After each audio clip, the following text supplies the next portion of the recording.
शिव महापुराण की कथा कर रही है। जैसे ही सुना कि आकाशवाणी झूठी है, भगवान शंकर भगवान को क्रोध आ गया और शिव को क्रोध आया और भोलेनाथ जी ने उसी समय भोलेनाथ जी ने अपने चरण का नख तोड़ा और पैर का नख तोड़कर भगवान उस नख को फेंका। काल भैरव प्रकट कर लिया। काल भैरव प्रकट हो गए।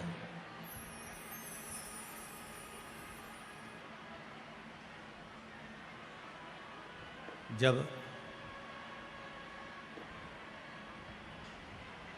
काल भैरव प्रकट हुए, भगवान शिव जी ने आदेश दिया कि जाओ, जाकर जिस मुख से ब्रह्मा जी झूठ बोल रहे हैं, जिस मुख से ब्रह्मा झूठ बोल रहे हैं, ब्रह्मा जी का वो सिर काट दीजिए। फिर ध्यान देना, शंकर भगवान को प्रसन्न करने का सबसे सुंदर तरीका है एक लोटा जल। पर एक लोटा जल ना हो तो बेलपत्र, बेलपत्र ना हो तो 3 बार ताली, 3 बार ताली ना हो तो बम बम भोले, और ये भी ना हो तो अपने जीवन में दिन भर में कम से कम एक बार सत्य बोलो। दिन भर में एक बार कितना बोलना है? एक बार बोल लो, बहुत है।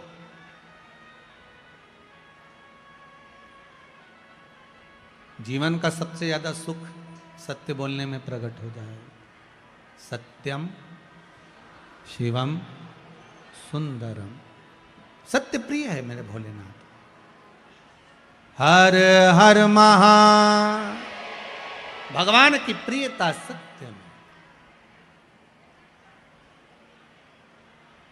सत्य में प्रियता मेरे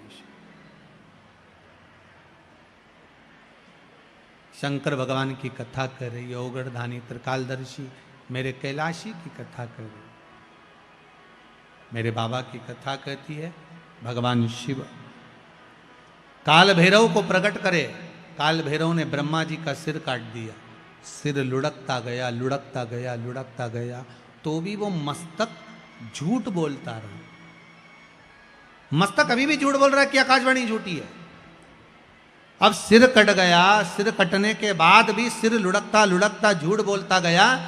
ब्रह्मा जी के रक्त, जो सिर कटने पर जो रक्त निकला, वो रक्त से एक नदी प्रकट हो गई जिसका नाम है कर्मनाशा। कौन सी नदी है? जरा जम के बोलिए। कर्मनाशा नदी प्रकट हो गई। भगवान शिव ने कहा ये कर्मनाशा नदी ब्रह्मा जी के सिर कटने पर प्रकट हुई है। ये कर्मनाशा नदी भारत की भूमि पर एक ऐसी नदी है जिस नदी पर कुत्ता भी पानी नहीं पीता। भारत की भूमि पर केवल एक नदी ऐसी है जिस पर पक्षी भी अपनी चोंच उस नदी के पानी को नहीं लगाता। वो कर्मनाशा।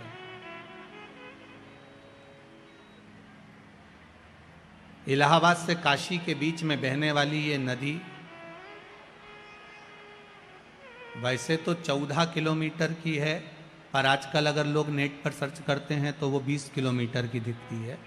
अब हो सकता है उसका विस्तार हुआ हो, पर शिव महापुराण में, लिंग पुराण में वो 14 किलोमीटर है।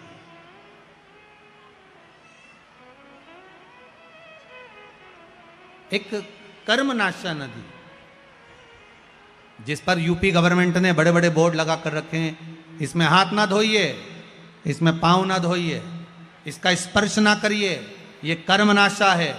7 पीढ़ी में किसी ने उद्यापन करा हो, दान करा हो, कन्यादान, वस्त्र दान, मुद्रा दान, स्वर्ण दान, अन्न दान, उपास, व्रत, कुछ भी करा होता है, 7 पीढ़ी में अगर किसी ने करा हुआ है और उस पीढ़ी का व्यक्ति अगर कर्मनाशा नदी को छू लेता है, उसका पानी का स्पर्श हो जाता है, तो 7 पीढ़ी में करा गया सारा कर्म नष्ट हो जाता है। वो कर्मनाशा नदी आज भी बहती है, जो ब्रह्मा जी के रक्त से बनी।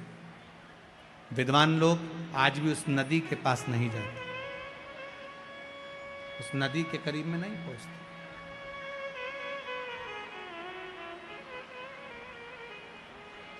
नदी के करीब में नहीं जाते।